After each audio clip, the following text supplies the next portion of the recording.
So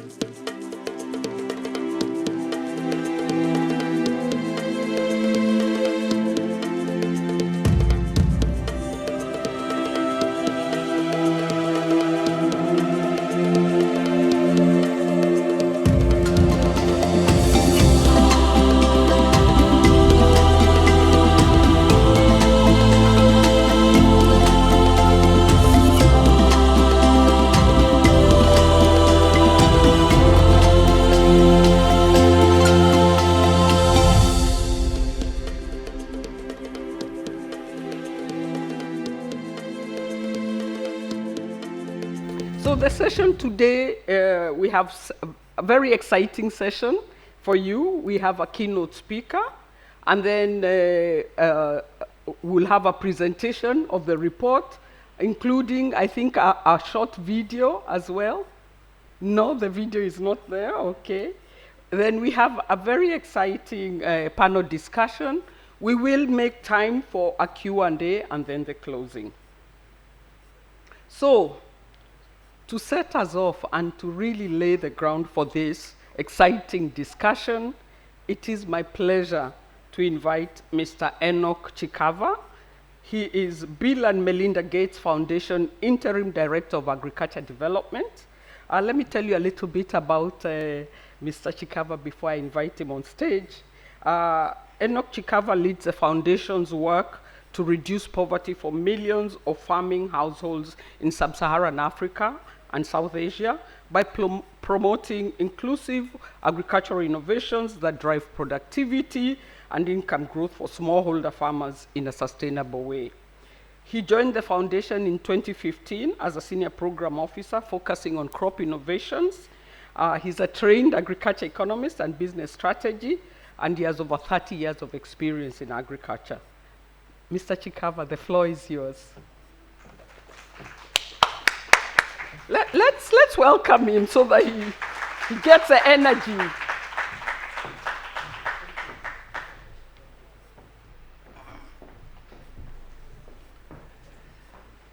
Good morning, and thank you so very much for your kind words and kind introduction. It is my wonderful privilege and pleasure to be speaking with you today. I am pleased to see all of you, colleagues and friends, united by this shared ambition, which is strengthening Africa's agri-food systems by empowering women. My name is Enoch Chikava, as you heard, and I lead the Bill and Melinda Gates Foundation's work that endeavors to create economic opportunity and reduce poverty for farming families in sub-Saharan Africa and South Asia. Smallholder farmers constitute 50% of the populations in sub-Saharan Africa and South Asia, which most of you know, and they produce more than 80% of the food consumed in urban areas.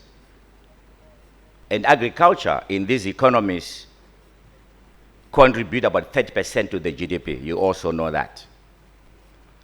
But maybe what you may not be knowing quite a bit about is that the women workforce constitute 66% and 71% of the agri-food systems in sub-Saharan Africa and South Asia, respectively. Now, for me, this is a personal mission. I was raised on a smallholder farm in Zimbabwe in a family of 11. And I watched my mom, in particular, work very hard, incredibly hard, to support my siblings and me against very challenging conditions. Farming was difficult. Most of you know if you work on the farm. And life was hard most of the times. There were always uncertainties around weather and economic downturns, and the physical labor was taxing. I remember waking up maybe 4 a.m., go to the field, and then later on around about 7 a.m., join others to go to school. But through all this, our parents successfully took care of us, all the 11 of us. They sent us to school, and they put me on a path that has led me to stand here before you today and to speak on this topic, which I have now dedicated my career to. Today, the challenges farmers face loom larger than ever before due to climate change, which you all know. Existing struggles like water scarcity, the fragility of environments, rising temperatures, and natural disasters, climate change makes them all worse. At the same time, 3.1 billion people in the world, which is about 42%, can't afford a nutritious diet, which I gathered at that time was about $3.70 per person or per day. Now, if you're earning already below $2 and your diet costs $3.70, that means it's tough. That's why you end up with almost 42% of the world population not affording nutritious diet. Most of those people are in Sub-Saharan Africa and South Asia. Currently, farmers in these regions struggle to produce enough because of climate change. They have unfulfilled needs. Did you know that poor people also want the things that you do? They want health care. They want their kids to have a good life. At times, it feels like we think poor people want less than ourselves.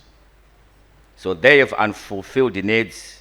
Now, as someone who experienced poverty, let me say extreme poverty, because if you are born in a family of 11, you are declared poor forever in most circumstances. So as someone who grew up in that situation and experienced food shortages, my imagination there as I was growing up, and I would think about freedom. For me, at that age, freedom was the ability to eat what you wanted to eat, dress what you want to dress, go where you want to go. At that age, that was freedom, particularly on the eating part. I remember at that time I would say, okay, when I grow up, I want to be able to have 1 egg per sip. With my tea here, I would take 1 egg and a sip, 1 egg. That was my picture of success and freedom. So therefore, if we can offer smallholder farmers appropriate support, like inputs, information, and finance through inclusive agricultural transformation, they would be able to feed the neediest while actualizing their dreams. Poor people have dreams. Women in rural areas in Sub-Saharan Africa and South Asia have a lot of dreams. New research through our work at the foundation supports the belief that to ensure food systems transformation, we must act now and do so boldly. These actions we take must be gender transformative and climate adaptive. Much of our work at the foundation is driven by the desire to use the best information available to help us make the best decisions. Whatever is measurable is implementable. At times, the challenge is not evaluation at the end of the investment. The question is, was the work evaluable from the beginning? What are you measuring against? So we are immensely grateful to the FAO for pulling together this important update on the status of women in agri-food systems. It is the first update, as the moderator said, on women in agriculture since 2011. So just think of all that has happened in the past 3 years, for example, and let alone for the past 12 years. Our challenge is not just to support countries' inclusive food systems transformation, but to provide women with equitable opportunities to fully participate in and benefit from that transformation. And this is why we are here today.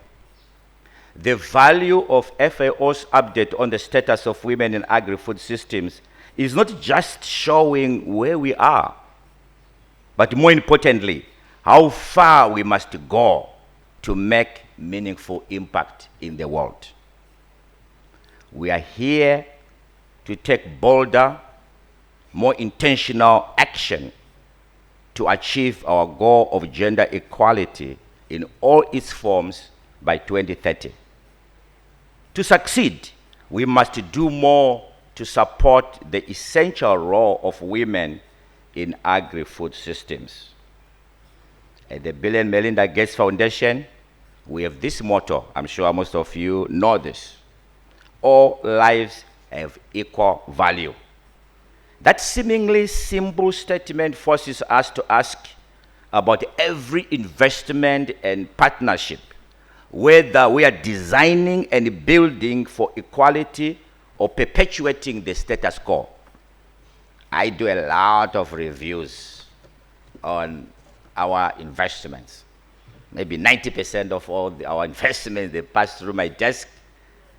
And one of the key things I look at is, are we really making progress on gender? While the arc of history is bending towards greater equality, it's happening far too slowly. As the FAO report makes it clear, if we don't support more transformative programming, gender equality will take too long, with dire consequences at household, community, national, regional, continental, and global levels. We see those dire consequences, for example, in hunger. In every region of the world, food insecurity disproportionately affects women. In 2021, almost 1/3 of women worldwide were moderately or severely food insecure, compared to 1/3 of men. This is not an anomaly, but an observation made in every region of the world. In all regions except in Africa, food security among men improved since 2020. For women, it worsened in almost every region. The Bill and Melinda Gates Foundation decided to put a big focus on inclusive agricultural transformation because smallholder crop farmers and livestock keepers are overrepresented in the lowest percentiles of national income distribution in low-income countries. And among those, women are poorer than men. Additionally, we recognize that growth must be inclusive. All too often, opportunities are based on who you are, factors like gender, rather than your ability and aspirations. That's why one of our 4 strategic goals within the Agricultural Development Team at the Gates Foundation is women's empowerment in agriculture. The good news is this: the FAO data makes clear that if we were to focus our policies, strategies, programs, and interventions on more gender transformative outcomes, the entire agri-food system would benefit. One reason is that agri-food systems are a major important employer of women, and as you know, the FAO 2023 study shows that agricultural sector is a more critical source of livelihood for men, for women than it is for men. So that's why we are hugely invested in organizations like AGRA. And in their new gender strategy, we invested through projects like Value for Her, which creates more women-centric market systems for agripreneurs in Africa. This is an example of how we can collaborate with women to bridge the gender gaps they face, such as lack of access to markets. When we invest in women, the potential is incredibly tapped. When we correct the root causes of gender inequality in agriculture, and in turn, women's access risk to factors like climate change impacts, women become drivers of inclusive agricultural transformation. They take bold action. When women are involved in decision making, climate change policies are practical. With equitable opportunities, they prosper. They bolster their household's income and feed their communities well. This is the power of women. This is the kind of transformation we need to unlock a healthier, more sustainable, and more prosperous future for our people and planet. In conclusion, women are crucial to the agricultural sector as farmers, processors, traders, researchers, and policymakers. We need their full strength to bolster global food systems in the face of climate change and to eradicate world hunger. It is my hope to see a very different world by 2030, one where our agri-food systems are more resilient than ever. I hope we can bring innovation and technology to farms so that the farmers across the globe may thrive even in the face of climate change. I hope they can make a living through farming to feed and clothe their children as my parents did for me. The actions we have taken so far are incremental and have no consequence on their livelihoods in the face of exponential threats. Now is the time to invest more boldly than ever before in our agri-food system. We must cease to perpetuate the inequality that hold on so many women in agriculture back from their full potential. So that's freedom for women. I thank you.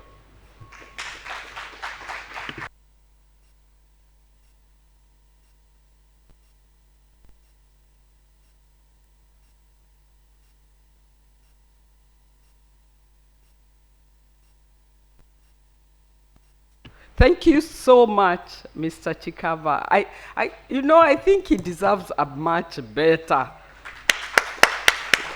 Thank you, thank you. It would be impossible to summarize that. I think what I got out of it is how heartfelt this is for Mr. Chikava, telling us about his history, about what freedom meant, and what he intends as the Director of Agriculture Development in the Bill and Melinda Gates Foundation. My belief is when we have leaders like that, we really can go very, very far with what we need to do for gender equality. The phrase that I take, I know there's a lot, but it is act now and be bold. So thank you and invest boldly. Thank you so much for that presentation. So I think you've set the ball rolling very, very well for us. And we are now ready to hear about this famous report that will be presented by Dr. Lauren Phillips. Dr. Phillips is the Deputy Director for the Inclusive Rural Transformation and Gender Equality Division of the United Nations Food and Agriculture Organization. She is an international political economist, and prior to joining FAO in 2021, she worked in a variety of positions at IFAD. She worked in policy, strategy, and advisory roles at IFAD, the International Fund for Agriculture Development. But she has also previously worked as an assistant professor at the London School of Economics, a research fellow at Overseas Development Institute, and also for a variety of finance roles. Lauren, please welcome to the stage. Her presentation, of course, will focus on the data from Africa. We hope that she draws from the report and gives us that which is most relevant to us. Lauren, you have the floor.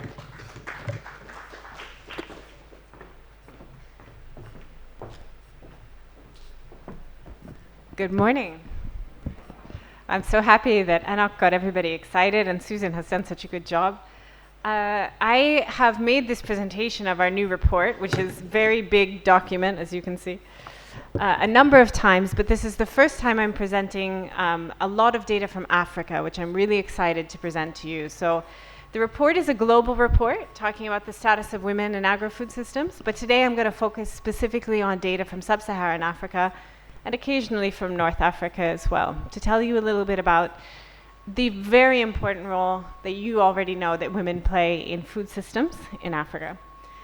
We can load the slides. Thank you so much. So this report is providing the sort of global community working on food systems with a comprehensive view of the way that women work and participate in agri-food systems. So it goes beyond agriculture. I don't think we have to explain to this audience, but when we talk about food systems, we're talking about everything from farm to fork. We're talking about women's roles as traders, processors, as retailers of food, people who sell and prepare food. And what this report does is it highlights how different segments of the food system are conditioned by inequalities, which are related to gender, and how that intersects with other kinds of features, like whether or not a person is young, or whether they are suffering from disabilities, whether they are part of an indigenous group. And it really reflects, I think, a focus on going from just thinking about gaps. We know that there's still a lot of gaps, women face resource gaps, but really thinking about how we can incite gender transformative change along the lines of what Enoch was saying. And it's long, it's 6 chapters. I'm gonna present you the key findings from each of these 6 chapters during the course of this presentation. But it covers the way that women work in agri-food systems, the access they have to assets and resources, to what extent they are empowered and they have agency, as well as how policies and norms are shaping towards their participation. And it also talks about the specific ways that crises, whether they be acute crises like COVID-19 or conflict, or longer-term crises like climate change, have gender elements to them. So we start the report by noticing that agri-food systems are dynamic and they change. In most countries, the majority of people are working in agri-food systems, and it's a major engine of how the economy grows. But as economies develop, people move out of agriculture and into other parts of the off-farm agri-food system. This means that they increasingly work in areas like processing or trade, transport, storage, and services. And women have started to move out of the field from agriculture, shifting slightly towards the off-farm part of agri-food systems, which is very important for how we think about food systems. And Africa is mirroring this pattern. So the major employer of women and men are agri-food systems, but women, especially sub-Saharan Africa, 66% of the women who work in sub-Saharan Africa work in agri-food systems. Globally, more than 1/3 of women who work in agri-food systems, 36%. And this actually, and here I'm going to put these little circles up on the screen, if I can get them to fly in. Come on. Is a decline from 2005. A decline because people are getting off the field, out of the purple part of that bar, out of agriculture, and moving a bit more towards the off-farm part. As I said, in Africa, food systems are an extremely important source of employment for women. 60% of men and 66% of women. And that means that they're a greater source of livelihoods for women than men. And now, the highest shares of women who are working in agri-food systems are where we are, in East Africa, with 72% of women working in food systems, and 66% of men. And it's a little bit lower in other parts of Africa, and I'm going to circle them here so you can see them. I wanted to tell you that, like the global data, the number of women working on the farm is declining in Africa. And we have a large percentage of women in Western Africa working off-farm, 20% of women working off-farm. Now, when we say that 66% of sub-Saharan African women work in agri-food systems, that doesn't mean that if you take 100 people, 66 of them are women and the rest are men. The truth is that is how many women who work in agri-food systems. But the distribution between men and women is also important. So here what I wanted to tell you is that 50% of people who work in agri-food systems in Africa are women, so exactly half. But the number is declining for farmers. So 47% of farmers in sub-Saharan Africa are women, and 60% of people working off the farm are women. And this is a change that's really important to notice, and it's a new statistic that doesn't get reported a lot. And you can see that here. We circled where Africa is on the graph. I'm going to remind myself never to have these fly-ins ever again when I have to present, because they're slow. And if I can just get to the next slide. Well, it's not going forward. I don't know if my friend Moses in the tech side can help me. It's coming. There we go. So, despite the fact that so many women are working in agri-food systems, women's conditions working in this sector are not equal to the roles that men have, okay? So, women are depending on agri-food systems, but their jobs tend to be irregular and informal. Even when they want to work in full-time jobs, they are often only offered part-time work. They are segmented to parts of the food system which are low-skilled, where there's labor intensiveness, like packaging and processing, picking, these kinds of things that require a lot of hard labor but don't return very much money, and therefore jobs which are considered to be vulnerable by classification. So, for example, in Africa, more than 80% of women who are employed and men work in vulnerable self-employment activities in agriculture. A lot of women work on family farms, and they're not necessarily paid for that labor. Many more than men. Men are usually considered to be the lead farmer in their families, and women are working on those farms but aren't considered to be the lead farmer. And when women are working off the farm, they're not often paid steady wages and salary. So almost 40% of men who work off farm in Africa are receiving wages and salaries, but only 14% of women. The rest are being paid informally or are working on a part-time or contract basis. This is really frustrating.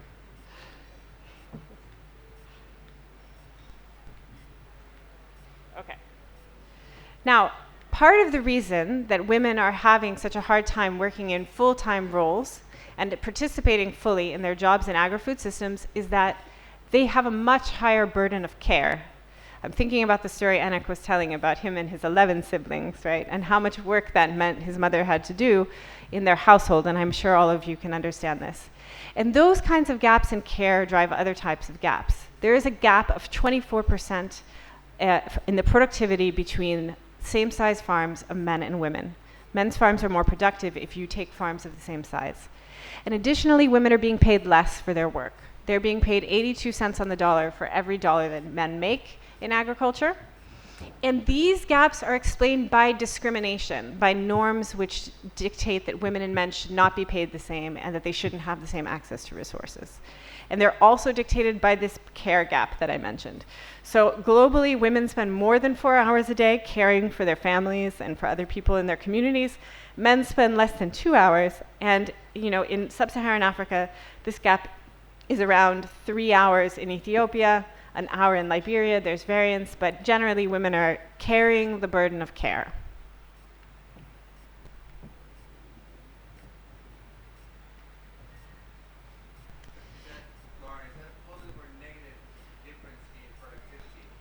Women's farms are 24% less productive than men's farms when you have farms of the same size. The reason that some of these gaps exist is because women do not have improved access to the kinds of things we have all been talking about this week, like extension, irrigation, livestock, and these gaps are not closing. They are stagnant. There are some improvements in women's access to finance, which is really important, and to digital, but there are still gaps that are important to look at. Now here I'd like to spend a little bit of time talking about land, because we all know it's very critical for women and also for young women and young people generally. So in we have data for 46 countries on the number of women that own land, and in 40 out of 46 countries, men own more agricultural land than women. And that is also the case for Africa. So in 26 out of 31 countries in Africa, men own more land than women. Those are all those little dots above the line. That's all of the countries where men own more agricultural land than women. The only good news I can tell you is that the only dots below the line are all in Africa. So there are a number of countries in southern Africa where women have slightly more land ownership than men, and that's an important statistic and something to look into. In some cases, those are countries that have matrilineal systems, so where women inherit property in their families. And the other good news is that the share of women who are landowners of agricultural land in sub-Saharan Africa is mostly improving. So in 7 out of the 12 countries where we have data, the number of women who are owning land is increasing. And there you have the list. So here in Tanzania, but also in Burundi, Malawi, Togo, Rwanda, Ethiopia, and Nigeria. And this is the result of government action in many cases to ensure that women are jointly registered for land or have access to land. And the other really positive trend is that the support for women's land ownership amongst people is growing. So more and more people, like 80% of people in Tanzania, believe that women should have access to land or equal access to land.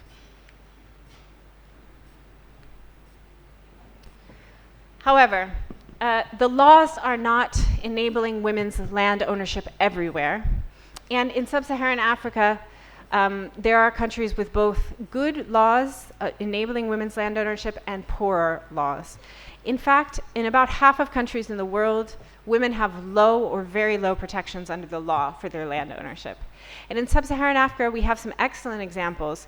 Ethiopia and Burkina Faso have excellent laws that score very high in terms of how much they protect women's rights to land. Djibouti and Ghana instead have very poor laws in practice about women's ownership of land. So there is a lot to learn about good and bad practices across the continent in terms of enabling women to have legal access to land. In Kenya, for example, the constitution states that custom cannot be contrary to non-discrimination in land tenure. What does that mean?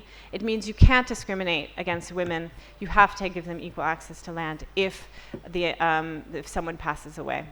So these kinds of changes are very important for making good progress on women's ownership of land. I mentioned that some of the gaps that are closing have to do with access to technology. So the gap globally of how many women have access to mobile internet is closing. It shrunk from 25% to 16%. And Africa, though, is still lagging a bit behind. 25% fewer women than men use the internet in 2022. And in mobile use and ownership, there is also a gap. So 6% in Senegal, so 6% fewer women having phones, 11% in Egypt. But in rural areas, these gaps grow even in countries with very good digital infrastructure like Kenya, where the gap can be up to 46% or 18% in Senegal. Now, a lot of what is driving the things I've been telling you is discrimination, and especially the role that norms play in affecting the way that women participate in agri-food systems. And so therefore, the report puts a lot of emphasis on looking at ways that women can become more empowered because it's important for their well-being, but also because empowerment leads to all sorts of other benefits for communities and for economies. Empowerment increases agricultural productivity of families. It improves child's nutrition. It improves the diversity of diets in families. So when women have greater decision-making power, we get all of these additional benefits. The problem is that norms about women being empowered are very slow to change. So in many countries, there are still very traditional ideas about men's and women's roles, which can constrain how much women are empowered. And additionally, we need to think about the way that the policy setting is changing to enable women to participate. And there, the news is pretty good. So 75% of ag and rural development strategies now talk about the challenges women face. Fewer have explicit ways to solve those problems, but I think that the progress is really positive. And that's also the case in sub-Saharan Africa. So if I can get to the next slide, I will show it to you. So laws on women's participation in business are improving in sub-Saharan Africa. That's the yellow line there. I know there's a lot of data on these slides. And it's improving everywhere else in the globe. But there's still, as I said, a lot of places where norms could be improved. The report really tries to look at things like gender-based violence, because we know that the conditions that women work under in agri-food systems are occasionally and too often marked by violence. And we see, for example, that in many sub-Saharan African countries, the number of people who say it's acceptable to beat your wife under any circumstance is unacceptably high still. So we look at those kinds of things. The last sort of content that I want to share with you before I talk about the policy lessons is the fact that women are unusually susceptible to shocks and to crises because the way that stressors happen have gender inequality built into them. And so a very important example is COVID-19. COVID-19 increased women's food insecurity much more than men's. And it also led to losses in jobs in the agri-food system at much higher rates for women than for men. So 22% of women lost their jobs in the first year of the pandemic off farm, and only 2% of men lost their jobs. Women's jobs were the first to go. This is the same with other industries, but the numbers are very high and shocking for agri-food systems. And additionally, we know that because women don't have access to the kinds of assets and resources I was saying, they may be less resilient to shocks like climate change or other natural disasters. And we see, for example, that during times of drought and heat stress, men get off the farm faster than women. Women stay in the field, they stay working, even in conditions of extreme heat and stress, whereas men reduce their hours much more quickly. So these are the kinds of lessons that the report shows us about the way that norms and expectations, as well as access to resources and assets, shape the way women experience crises. Now, the report tries to highlight what has worked, right? So we try not to be too gloomy. There's still a lot to do, but what has worked? And there are a number of things I want to tell you have worked. I want to start with the second thing that's there on the slide, which is closing gaps in land tenure. So I showed you all of those slides that show Africa's making positive progress, right? But that there's more to do in enabling laws. When we close the gap in land tenure and have women with greater access to land, their employment increases, the investment they make on their farms increases, their ability to manage natural resources increase, they have better access to services, their families have greater resilience to shocks, they have greater food security, and they have less experiences of gender-based violence. So that means that land is one of the key levers that we have in closing and narrowing a number of other gaps in gender. Additionally, we need approaches which engage with those norms, which are called gender transformative approaches, because they are cost effective, they have a very high return, and they can have very positive impacts on changing the way that men and women interact in their families, in their communities, and in their local areas. The third thing is, and this I'm sure many of you as parents will relate to, is that when women and men have access to childcare, even women who work on the farm or off the farm, they are happier to go to work, they report better well-being, and their returns, the amount of money they make and their employment increases. And we don't talk much about these kinds of social policies when we talk about agriculture, but they're very important. The fourth thing, I apologize, is that when women are put together in groups and work together collectively, we get very good outcomes for empowerment and for resilience. And finally, there are a number of women who still require significant amounts of social protection in order to be able to work and to be resilient to the kinds of shocks that they're facing. So the report finishes with 3 calls to action, which I think is a nice way to start the panel with our excellent panelists. The first is that this report was made possible by the fact that there is increasingly numbers of data which are sex disaggregated. So we know, for example, about men and women's land ownership, but there's a lot of areas where we don't have good data. Like in climate, we don't really know the difference between women and men's experience of climate change in many cases. We also don't have good data about young women or women from indigenous groups or other kinds of intersectionalities. The second major call to action of the report is let's close those gaps I told you about, that productivity gap and that wage gap. If we close them, we could increase global GDP by $1 trillion. That's a third of Africa's GDP, and improve the food security of 45 million people. It's like a magic bullet. Gender equality has all of these very positive effects on the economy and on food security.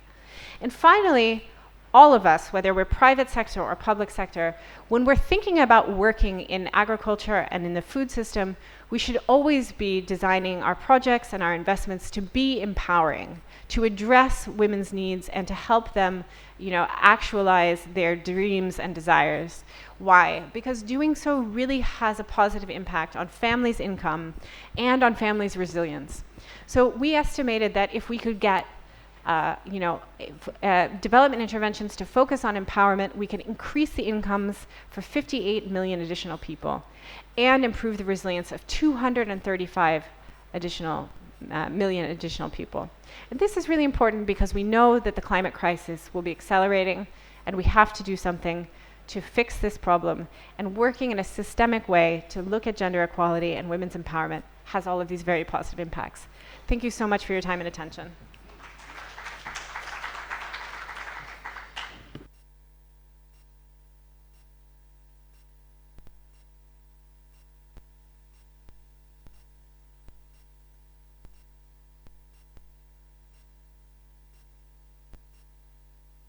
And another clap. I think she deserves it. So I have heard this presentation a whole bunch of times, but this is the first time I see the Africa data, and it's excellent. So thank you so much to FAO for giving us much better evidence that we can use when we talk to governments, when we talk to ministries of finance. We now actually have very specific evidence that we can use to show why it makes a difference. And I think there's a couple of things that I really like about this report. And the first one, well, besides, first of all, now knowing that women are involved as off-farm workers, and it's important. So when we make our policies, we need to pay attention to that as well. We need to stop only thinking of women as the producer with the whole. I think this is my key message coming from this, and with numbers to support it. So thank you so much. But then I think the other aspect is, for the first time, hearing us in agriculture talk about discriminatory social norms as root causes of gender inequality, and putting that out there as well really pushes us as we do our work, that it's okay to address social norms when you have an agriculture program. And then the last thing is what you present, as you say, what has worked. It's this mix of agriculture policies, so let's think about land rights, but let's not forget the social policies. Let's not forget child care. Let's not forget about social protection. So, and it's really important to start thinking how different government ministries can bring all this to bear together. And I really like your call to action. I think those are the numbers that we are all going to be quoting in all those programs when we are pushing for gender equality. So thank you very much, and congratulations to FAO. So now I have a panel of experts that are going, in a way, to just show us a little bit about what has worked, but also what this report means in the work that they do and give us some practical examples.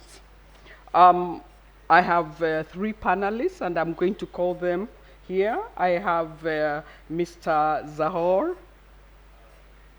Al-Harousi. He's been really training me on getting that correct. He's the Director of Blue Economy Development. Have a seat. Director of Blue Economy Development and Coordination Department, Ministry of Blue Economy and Fisheries, Zanzibar. We have Ms. Robin Anderson, Director General for the International Agri-Food Network. And then we have Ms. Janice Kemaro, Platform Coordinator, East African Women in Business Platform. Thank you. So thank you very much to our panelists. And I feel like there's an echo, so I'm going to turn this off. Hello? I think that's better. Thank you so much to our panelists. What I'll ask is, I'll ask you a question. I'll give you about 6 minutes to respond. And please introduce yourselves as you wish. So my first question goes to Mr. Zahor Al-Harousi. And my question to you is this. First of all, we know that women play a critical role in small-scale fisheries, as they represent almost half of the sector's workers, accounting for an estimated 45 million worldwide, but they also play vital roles in the blue economy. In Zanzibar, where seaweed is one of the largest exported products, agri-food products, about 80% of all seaweed farmers are women. So my question to you is this: given that context, could you please share with us what the ministry has done at the local level to support women in the blue economy and small-scale fisheries to overcome some of the gender-based obstacles? Over to you. Yes, thank you very much for the introduction. And I was saying that my background is on fisheries management. And to answer your question, the Ministry of Blue Economy and Fisheries in Zanzibar is implementing fisheries policy, blue economy policy of 2022. And within that policy, the issue of equity and gender mainstreaming are among the key principles of the policy. And within that policy, fisheries and aquaculture, as you mentioned about the seaweed farming, is one of the priority areas of the blue economy policy. And we recognize, the government recognized the role that women are playing within this sector, not only within the seaweed farming, as you mentioned, but also along the value chain within other fisheries activities. The government is undertaking gender-oriented initiatives, specifically for the seaweed farming. So one of the challenges that the women that are working within the seaweed farming industry is access to finance. So one of the first initiatives that the government is undertaking within this policy is to give them access to finances. And within these programs, seaweed farmers are given equipment for farming, so that they can farm. Because one of the reasons, for example, why the seaweed price is very low, and that's one of the challenges that we are facing as a government, is because the women or the farmers don't have access to finance. So the companies that are eventually buying the products from them actually give them the equipment, and then they set the price.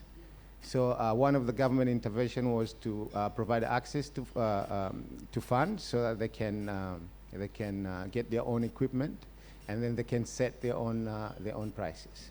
So that's one thing that the government is doing to improve their livelihood. And in 2 years' time, the price has changed, has doubled. It was around 500 shillings, and now it's about 1,200 shillings per kilo. But there are also some long-term planning. For example, the government is funding a factory for seaweed in Zanzibar, because what we are doing now, being the largest exporters of seaweed in Zanzibar, we are only exporting raw seaweed. And that also play a part in reducing the price of the seaweed. So one of the things that the government is doing is building a factory so that it can process the seaweed coming out of Zanzibar and then sell value-added product for export market. So apart from that, the government also is working together with partners, and I was very happy to see in the action plan, in the action call that was just presented, because this is one thing that we are already doing. So we're working with partners to look at, gender-specific or gender empowerment, women empowerment specific projects. We are very soon going to do one with KOICA. And we already have come in an agreement to do a project with FAO. So this is something that we are already doing.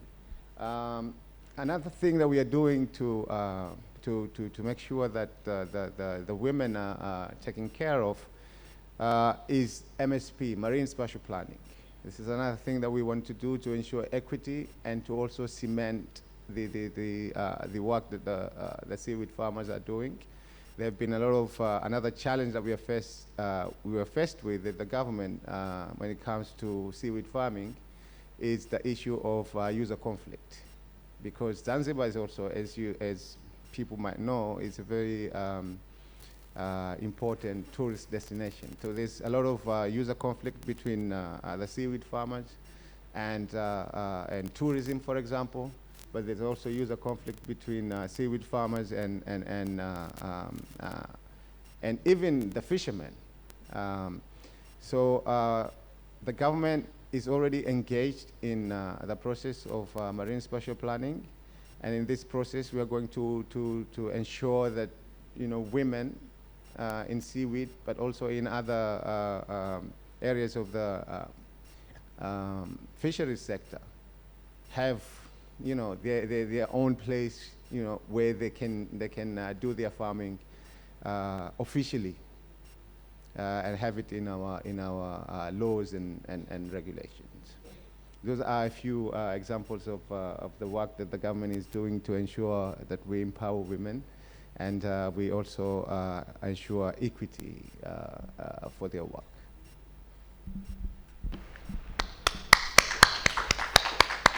Thank you so much, Mr. I keep saying it, but okay, I'll go with Zaho. Thank you so much. And thank you for giving us some examples about what the government is doing to empower seaweed farmers. I know that in fisheries, having equipment is extremely important. So if you're able to support them with finance, to buy their own equipment, I think that's even half the battle. So I think that's an excellent. And then of course the factory, that means that you can start to increase the prices so you're not exporting the raw product. So thank you so much for that intervention. So I'll go to my next panelist, Robin Anderson, the Director General for International Agri-Food Network. So Robin, we know that you recently orchestrated a successful 6-month mentorship program for women entrepreneurs in agri-food value chains in Africa. You did this in partnership with FAO. So can you tell us a little bit more about the role of women-led businesses in the African economy and what emerged from the mentorship program as critical support needed for these women to achieve their full potential as entrepreneurs? Over to you. I think if you want, you can use the microphone because it worked really well.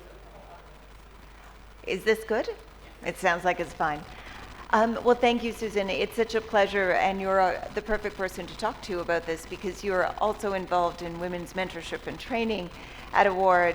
So it was a great pleasure for the International Agri-Food Network, which my company is the secretariat for it. It's made up of all the actors along the agri-food value chain, right from the International Seed Federation, which is the current chair, through the different inputs, the Global Dairy Platform and the Global Pulse Confederation, all the way up to the International Food and Beverage Manufacturers. So that group was looking and working with FAO, and one of the things that we identified was that there were a lack of partnerships with FAO that were focused on gender at all, as well as a lack of emphasis on SMEs, which is a big part of the work that, of course, the value chain is interested in. So we were able to do a partnership together under the leadership of DDG Bechtel and the gender team, and we were able to pull together a list of women mentors from around the world, including African women mentors who were later in their business development, who were willing to volunteer for this program. We put out a call last August for people who were interested in it. We opened it up, and we were thinking 50 slots. It was a pilot project. We got over 500 applications in just a couple of weeks. We were overwhelmed. And it was a wonderful journey. I mean, it was hard to choose the 51 women in the end. We chose 51 women, and we were able to pair them with a mentor. FAO provided the e-learning course packages that FAO has. We had 50 women mentors paired up, 51 actually, because we were so inspired by Yemisi Aranaloye, who won the WIA Award last year. She took her award money and she wanted to set up a foundation. And I went, aha, we know the perfect woman to pair with her, because there was a woman who runs Palm House Dairies named Margaret Manunier, who had already set up a foundation for the children of her smallholder farmers who were delivering to help advance their education. So we were able to put the two of them together, and this is a perfect example of some of the great outcomes. They were able to get Yemisi's foundation set up for her company, Pasaltry, in just 6 months. And we're already this year seeing the second intake, not the first intake, but the second intake of kids into that foundation, because she got some great advice right as she was setting it up. It helped speed her on her journey. So it was so successful. When we were done the program, we had 46 women make it to the finish line. One thing that we learned was, if you're going to run a women SME mentorship program, it's important to have a policy for maternity leave. If you come into a program, it was 6 months, it was probably more like about 8, but it was really, it's good for us to be thinking about that in future, because the pilot's been so successful. We're actually going to do it again next year.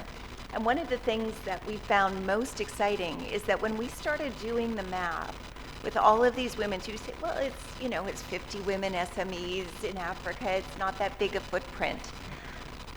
If you look at the cooperatives they're in, the farmers that are delivering to them or that they're farming with collectively, and their employees, those 50 women had an impact of 500,000 women. And that's not a customer impact. That is their direct engagement with people in their own value chain. We were shocked at the number. And there were so many good things that happened. We had a food technologist paired with a woman in Nigeria who was doing yogurt, and she was right at that point. She needed to grow her business and have some more automation. And the woman who she was paired with said, well, I know all sorts of companies that are decommissioning smaller sized equipment. Why don't we see if one of them would be willing to donate the equipment? Maybe they donate the refurbishment of it, and we'll get it shipped over to you.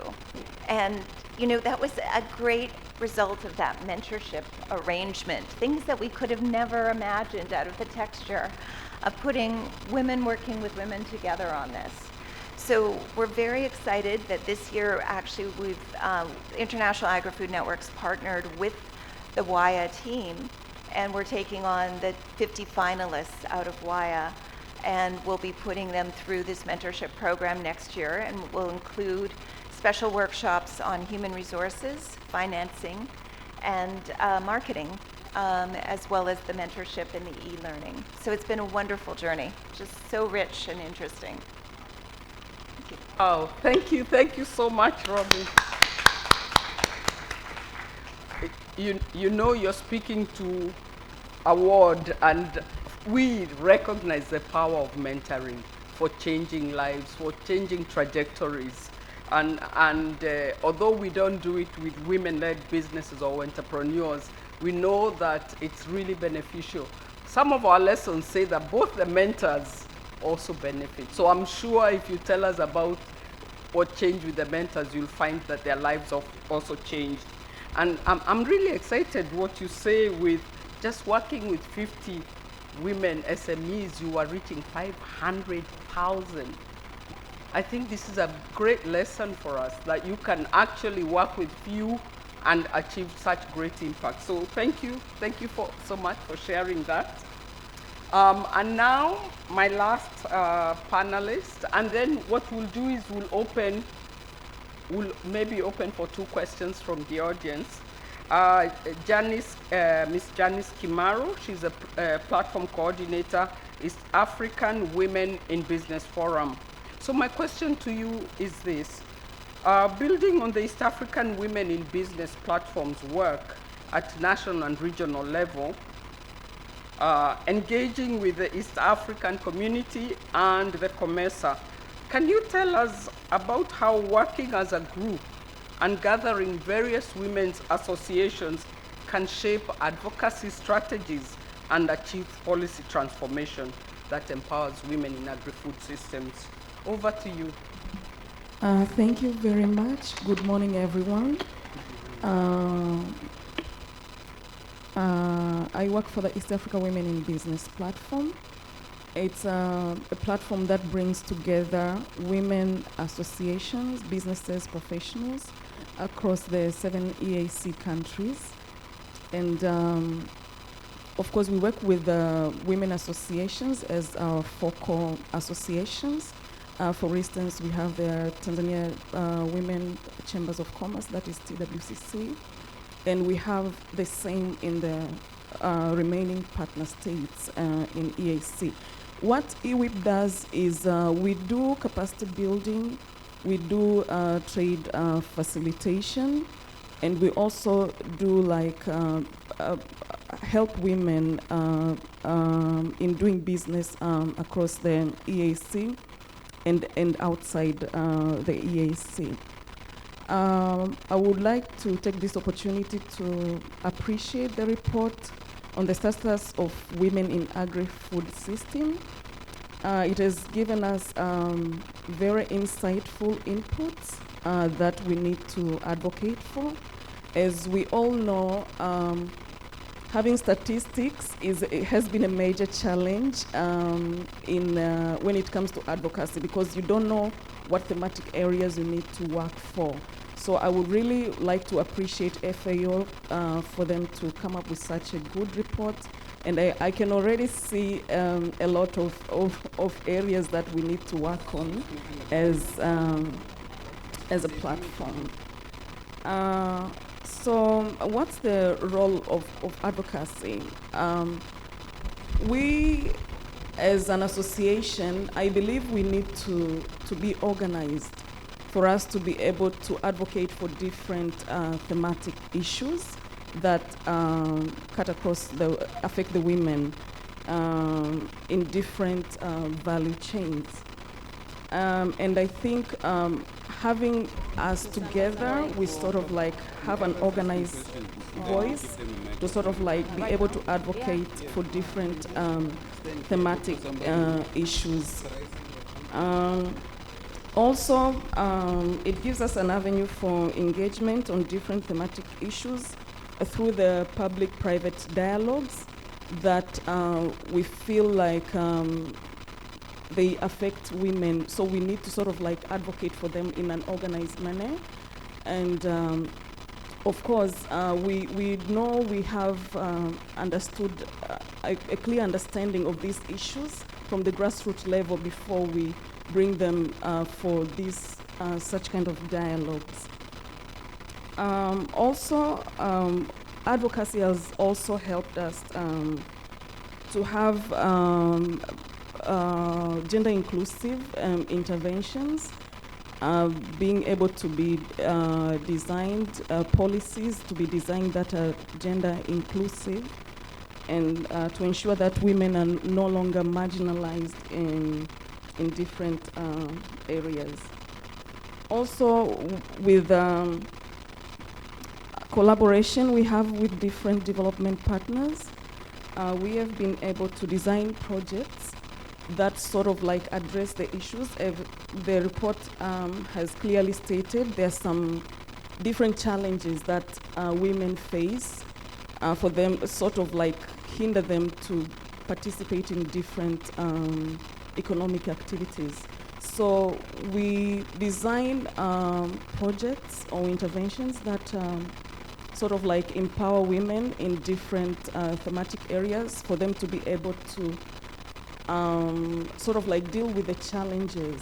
As we can see that these things, women have been marginalized mainly from the society sort of like perspective of looking at things.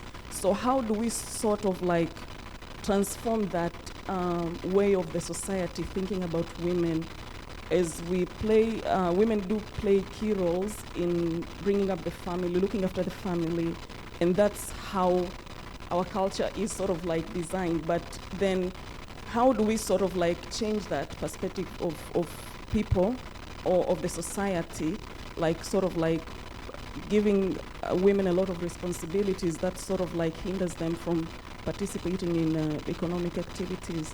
So yeah, with different interventions, I know it's something that is, it's going to be a progress. It's not a one-night thing, but we need to like work together and sort of like change that perspective. So yeah, thank you very much. And I'm sure out of this report, there is so much that needs to be done from our association. And I hope that this also gives us a room to sort of like have a collaborative partnerships with FAO to sort of like carry forward the advocacy of the issues raised. Thank you.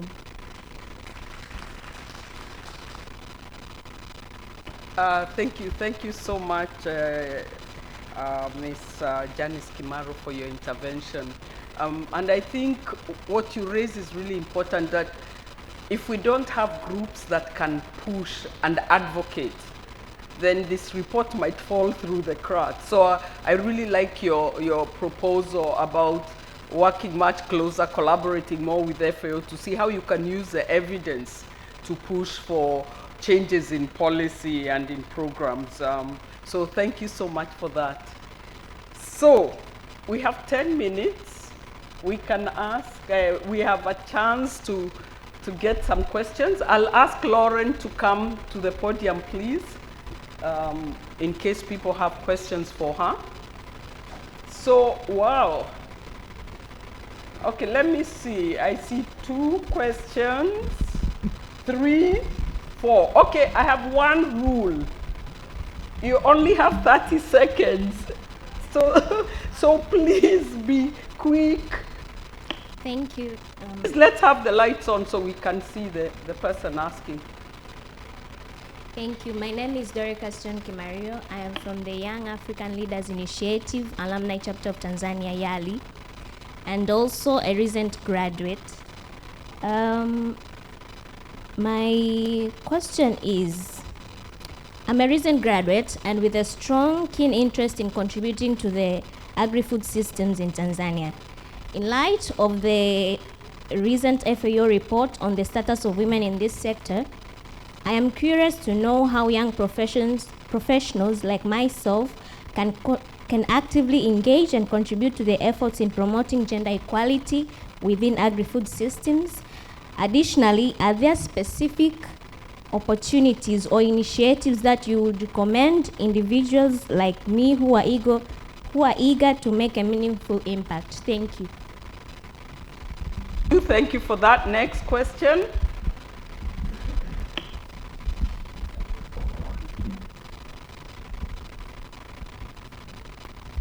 Hi, my name is Joost Guide. I'm also from a leadership initiative, the African Food Fellowship. The case is made for women to be fundamentally drawn into all kinds of activities. It's been made for 20 years. Statistics have been remade very vividly, shown how it's possible to take action. What would it allow us to go from a fantastic initiative with 50 mentors to shift to investments in 20,000 mentorships, like we do with farmer food systems and other kinds of support programs? Thank you. There was here, in front here. Thank you very much to all the speakers. Very interesting interventions. Mine is related to the question posed by the young lady. My name is Nomatemba Mhlanga. I'm with the FAO, so I'm not going to ask on the report, but more on how we, what we can do to include younger women, because I think the tendency is to focus on those that are older, but if we leave the younger ones behind, then I think 10 years in the future we'll find ourselves talking about the same thing. So what are you doing to engage the younger women in your networks? Thank you. Thank you. Last question. I don't know. Good morning, everyone. Thank you so much for the panelists. A very good presentation and report from FAO. My name is Rehema Sanga, and my question goes to the International Agri-Food. Yes, thank you. So I wanted to know, what are the qualifications for a woman to apply for the fellowship? And is it continuing program? Is it a 1 year or is it a 20-year program? And is it involved the whole African countries? Because I look forward to apply for the next year. Thank you. So you've been so good. I'll take the last. There's one question, 2 questions, 30 seconds. Please. Yeah, thank you very much. My name is Mr. Papai from the Building a Better Tomorrow Youth Initiative in Agribusiness of Tanzania. And my quick question comes on the policy highlight in the report of FAO, and specifically in the mentioned item, access to formal child care. This is very interesting to me. And I just want to hear from Dr. Lauren and maybe members in this room. It's very interesting when it comes to African way of taking care of children to women. So what's your suggestion on this? Dr. Lauren and people in this room. Thank you very much. Thank you so much for that question. And one last one right at the back. Keep to the 30 seconds and I'll be really happy with you.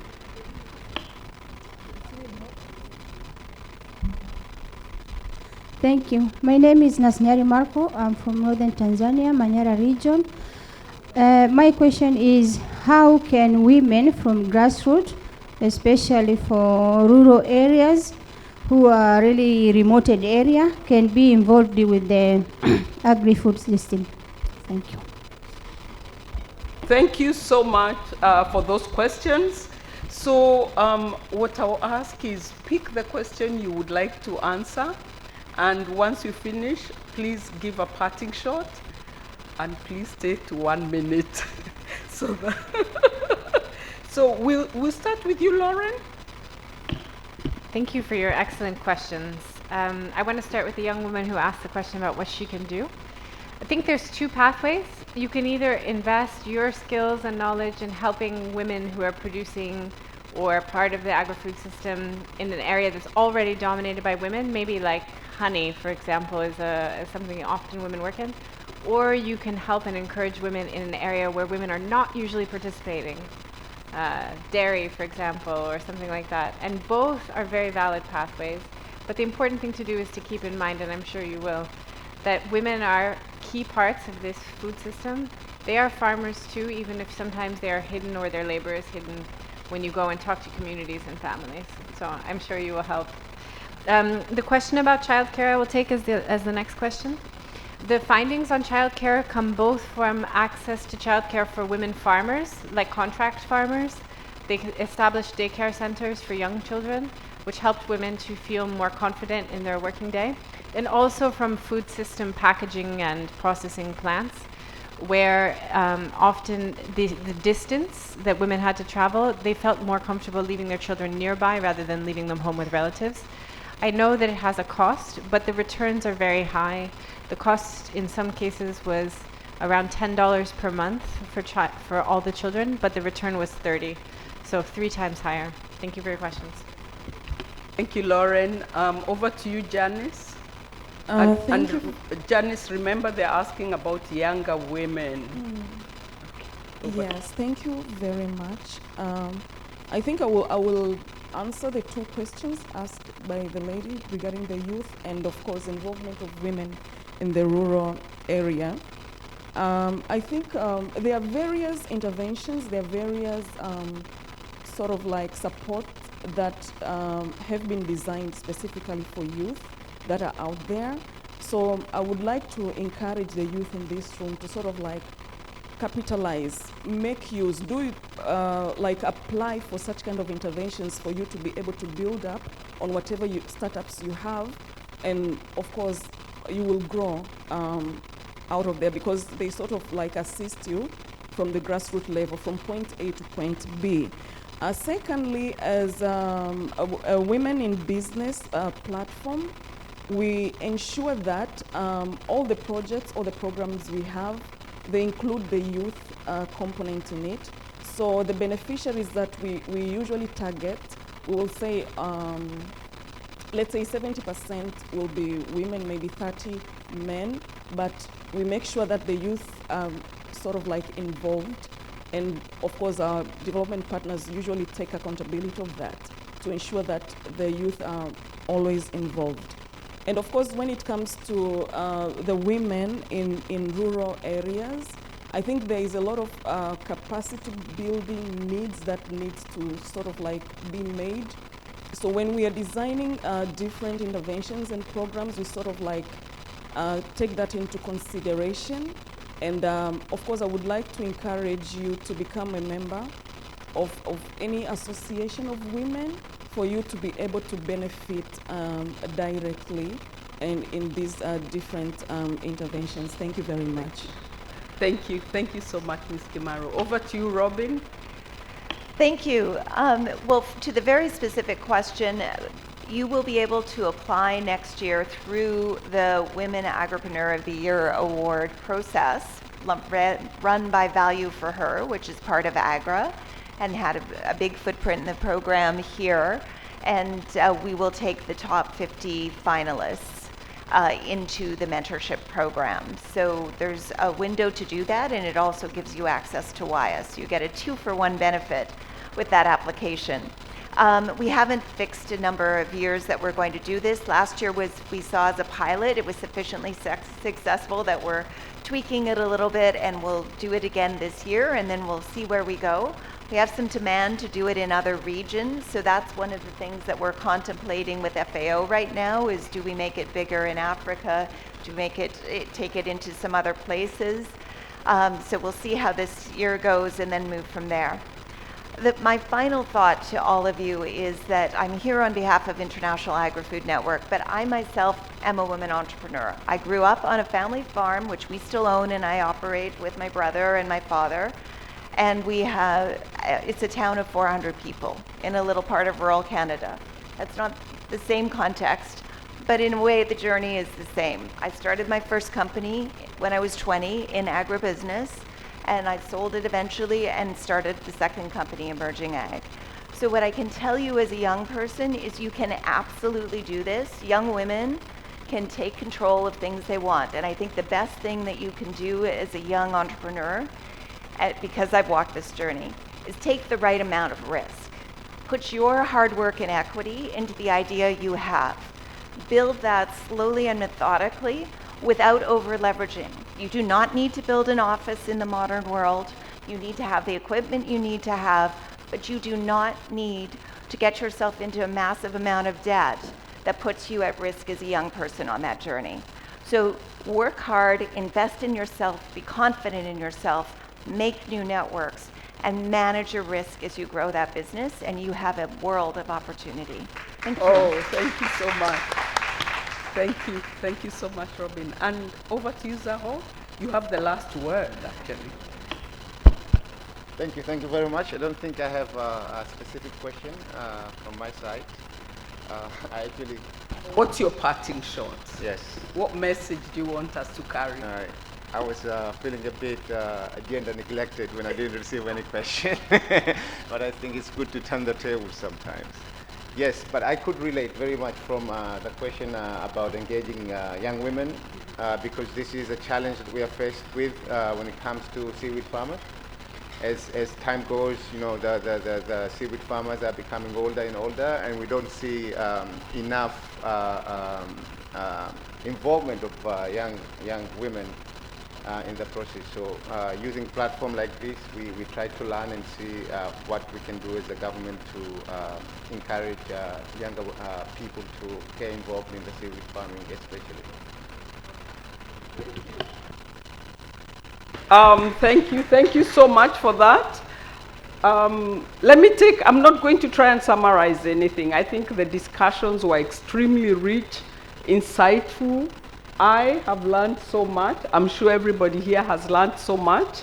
Let me take this opportunity to thank our speakers, thank Mr. Chikava for being with us until now. We know this issue must be close to your heart. And then thanks to my excellent panelists for all the insights that they've shared. And thank you, Lauren, for the presentation. Thank you very much, everyone. And thank you, Susan. I think we deserve a better clap than that.